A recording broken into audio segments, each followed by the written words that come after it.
Hi, I'm Bill Ritchie, and I make half-wood presses. I make mini half-wood presses, and each one I make, I test.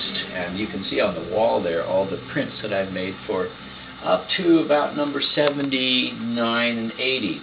And I thought I would do a demonstration of an etching technique while I compare the old traditional ferric chloride etching technique with the galvanic etching technique. In other words, etching with electricity compared to ferric chloride. So for that demonstration, I've created the two plates for the tests. This is 81 and this is 79, and they are the silly transfer process that I've used before, so that all the images are the same for this addition of copper plates. 79 I will etch with the ferric chloride, and 81 I will etch with galvanic etching. So I'll get started now. The first thing I have to do is I always have to back the plate. Otherwise, the ferric chloride would eat away on the back. I use packing tape.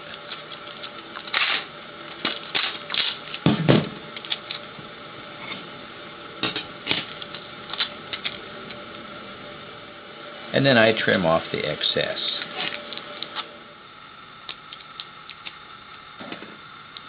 All the edges are trimmed off. Make sure the edges are sealed down, and that's all there is to it. It's ready to etch in ferric chloride. I put it face down. Take a nice long strip of packing tape. Just touch it down. When you etch in ferric chloride, you have to etch either on its edge or upside down. And I like this method of etching upside down better.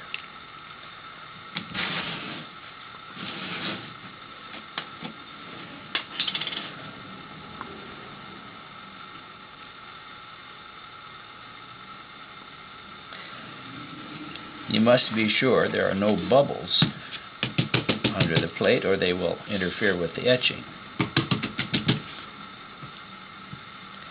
I'm going to etch this brand new ferric chloride solution. I'm going to etch it for 5 minutes.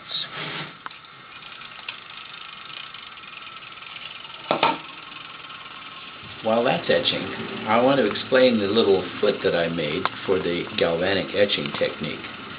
When we do galvanic etching, we again etch upside down, not because it's required, it's just my choice, but we need to have contact between this wire and the plate. And the way I do it is I make a little copper strip and create a little foot, looks like a little golf club, and I will attach that to the back of the plate, again with packing tape.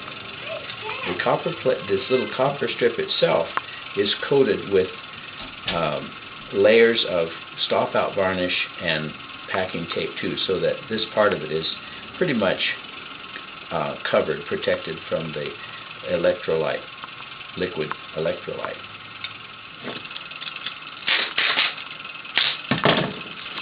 The object now is to really get that back covered. Okay, the little foot is in good contact with the plate, and so it's ready for the etch. And I have two chopsticks, which I'll place here, and then I will attach the anode, positive, so that it's just close to the bottom.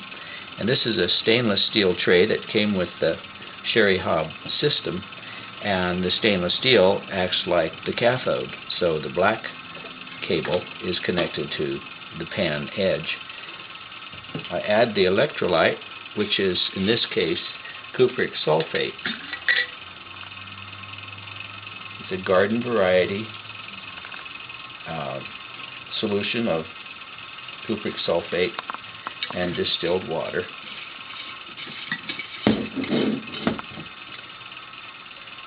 And so again, it's immersed somewhat like the ferric chloride, the traditional ferric chloride solution, and the copper plate is not touching the metal in any place, so it's suspended. So I'm ready to power up. This is plugged into the wall, so I'm getting my AC current from the wall. And there's the timer for the ferric chloride. So before I power up, I will go back to my ferric chloride traditional process. I hope by now you're pretty well confused. The way I look at it to check it is I just lift it out like that and I look. And if there were an air bubble or any kind of problem, it'll show up as a bald, blind kind of spot. It looks good to me, so I'll take it out. First I'll pour off the ferric chloride into my storage jar.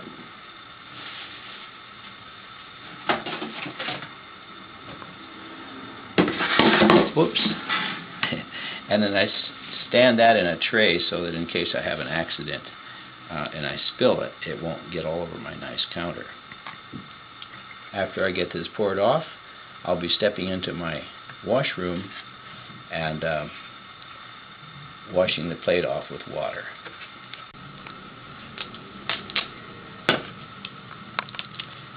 There's the plate.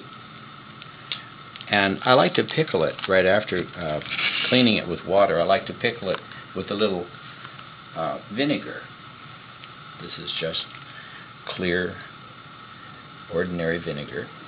That'll clean it up quite a lot. And when I really make it bright and clean, I sprinkle salt on top of it while it's still under the vinegar. And that brightens it up even more. Now it's etched for 5 minutes.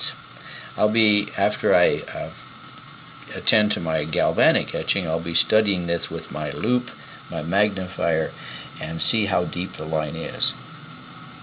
That's when the comparison begins. When we stop, I was just going to turn on the power. So I plug in the power, and the way her system is designed, we have a red light and a green light. The green light means you have power, and the red light means you have current or contact. So we have contact. And I'll let this stand in the galvanic etch for 5 minutes.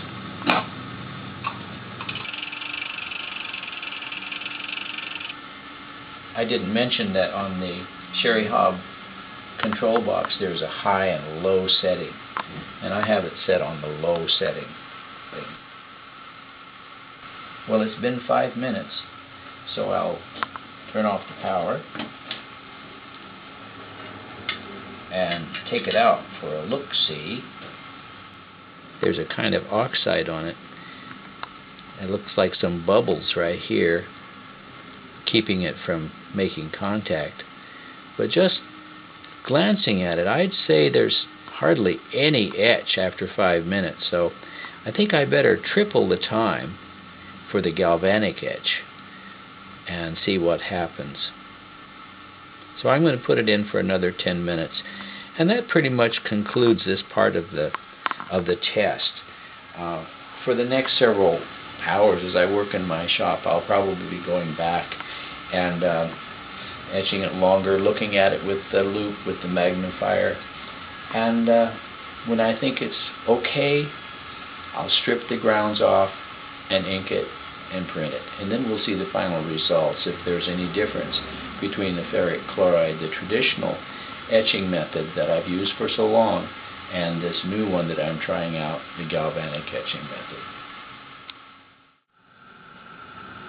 Here are the two trial proofs. One on the left was etched with ferric chloride, my traditional etching technique, and the one was on the right was the first of my galvanic etching techniques using the Sherry Hobb system. Obviously, the one on the right is more deeply bitten, and the ground perhaps couldn't stand the shock. This is a silly transfer process. There you have it.